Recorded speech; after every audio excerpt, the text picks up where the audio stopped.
একবার জানতে চেয়েছেন যে ছদ্মবেশ নেওয়ার জন্য দাড়ি কেটে ফেলা যাবে কিনা, এরপরেও শেষ রক্ষা হলো না। আমরা বাংলাদেশে অল্প কিছুদিনের ব্যবধানে নতুন কত কি আমরা দেখছি, কয়জন এগুলো থেকে আমরা শিক্ষা নিচ্ছি। হাজার হাজার কোটি টাকা থাকার পরেও তার শেষ রক্ষা হচ্ছে না। মুখের দাড়ি কেটে পর্যন্ত ছদ্মবেশ ধারণ করা হচ্ছে, তারপরেও বাঁচার উপায় নেই। জালেমদেরকে আল্লাহ রাব্বুল আলামিন যখন পাকড়াও করেন, ইন্না বাতশা রাব্বিকা লাশাদীদ, এই পাকড়াওটা বড় কঠিন হয়। আল্লাহর পাকড়াওটা বড় কঠিন হয়। আল্লাহ তাআলা জালেমদেরকে ঢিল দিতে দিতে দিতে দিতে শেষে এসে যখন পাকড়াও করেন, চতুর্দিক থেকে পৃথিবী প্রশস্ত হওয়া সত্ত্বেও তাদের জন্য সংকীর্ণ হয়ে যায়। চিন্তা করেন, ছদ্মবেশ ধরতে হলো, দাড়ি কেটে ফেলতে হলো। তাহলে যেই লোকটা দাড়ি কেটে ফেলেছে, একটু হিসাব মিলিয়ে দেখেন, তিনি কিন্তু মোটেও দরবেশ না, ধরেছে বেশ। দীর্ঘদিন তিনি বেশ ধারণ করেছিল, কিন্তু সব শেষে তার চরিত্র মানুষের কাছে প্রকাশিত হয়ে গেছে। এই লোকটা এতটাই বেয়াদব ছিল, স্পষ্ট বক্তব্যের মধ্যে বলছিল যে কোরআনের মধ্যেও কিছু সমস্যা আছে। নাউযু বিল্লাহি মিন যালিক। এই লোকটা বলছিল যে কোরআনের ভিতরেও কিছু সমস্যা আছে। এই কথা যদি কোনো মুমিন বিশ্বাস করে, তার ঈমান থাকবে না। আমি আমার অনেক আলোচনায় এই বিষয়টা আমি উল্লেখ করেছি। আজকের এই আলোচনায় বলতে চাই, খবরদার, এরকম বেশ ধরার মধ্য দিয়ে আপনারা তাদেরকে দরবেশ মনে করবেন না। এরকম বেশ যারা ধরে, এরা হঠাৎ করে ধরে বেশ, এরা দরবেশ না। এইরকম কেউ যদি দাড়ি কেটে ফেলে, চেঁচে ফেলে, দাড়ি চাষা এটা সম্পূর্ণরূপে হারাম।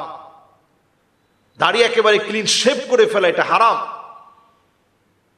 দাড়ি রাখা এটা সমস্ত ফুকাহায়ে কেরামের কাছে ওয়াজিব। নবীজি সাল্লাল্লাহু আলাইহি ওয়াসাল্লাম হাদিসের মধ্যে বলেছেন, জুজ্জুশ শাওয়ারিব, মোজগুলোকে তোমরা কাটো, ওয়ারখুল লুহা, দাড়িগুলা নিচের দিকে ছেড়ে দাও। খালিফুল মাজুস, অমুসলিম, অগ্নি পূজারী, ইহুদি, নাসারা, খ্রিস্টান, হিন্দু, শিখ, কারো মতো করে কারো স্টাইলে দাড়ি রাখা যাবে না। এখন দেখা যায় অনেকেই তামিল মুভির বিভিন্ন নায়কের স্টাইলে দাড়ি রাখে। আপনি দেখলে মনে করবেন বিশাল তো দরবেশের মতো মনে হয়। আসলে সেও কিন্তু ধরেছে বেশ, বেশটা হঠাৎ করে ধরেছে। এই জাতীয় দাড়ি কিন্তু রাখা যাবে না, খবরদার। দাড়ি রাখতে হবে নবীজি সাল্লাল্লাহু আলাইহি সাল্লামের সুন্নাহ অনুযায়ী। যে ব্যক্তি সম্পর্কে বলছি, আপনারা তাদের জুলমের শিকার হতে হতে এখন তারা যখন বিচারের আওতায় আসছে, একটু তাকায় দেখেন, যেই লোক দুদিন আগেও আইন নিয়ে নাড়াচাড়া করেছে, তার পক্ষে দাঁড়ানোর মতো একটা উকিল খুঁজে পাওয়া যাচ্ছে না। রিমান্ডে 10 দিন রিমান্ড চেয়েছে, 10 দিনই মঞ্জুর হয়ে গেছে, তার পক্ষে কথা বলার মতো কেউ নেই। আল্লাহ তাআলা বুঝিয়ে দিচ্ছেন, জালেমের জুলুম বেশি দিন চলে না। ইয়াকুম ওয়ায-যুলম ফাইন্না যুলমা যুলুমাতুন ইয়াউমাল কিয়ামা। দুনিয়ার জীবনেই জালেমদের জন্য অন্ধকার অপেক্ষা করছে। জালেমদেরকে দুনিয়ার জীবনই আল্লাহ তাআলা অন্ধকারের ভিতরে ফেলে দেন। এতটা অনিশ্চিত হয় ওই অন্ধকারের পথ, এতটা দরজা বন্ধ হয় ওই অন্ধকারের পথ, কখনো কখনো পালানোর মতো কোনো জায়গা পাওয়া যায় না। নৌকায় উঠে পালানোর চেষ্টা করে, নিজের প্রাইভেট বিমান থাকা সত্ত্বেও যাওয়ার মতো কোনো অবস্থা থাকে না।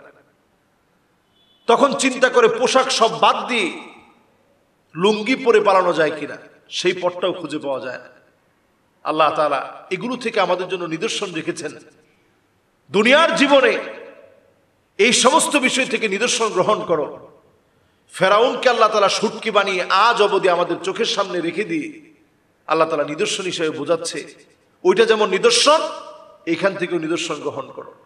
কোনো অবস্থাতেই আপনি নিজের দাড়িগুলো কেটে ফেলতে পারেন না, আপনি আপনার ইসলামকে বিসর্জন দিতে পারেন না।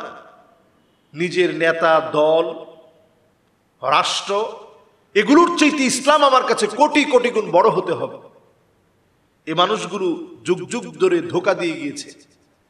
এখনকার সময় এক এক করে সব আমাদের কাছে প্রমাণিত হচ্ছে। আল্লাহ রাব্বুল আলামিন আমাদেরকে হেফাজত করুক, বোঝার তৌফিক দান করুক।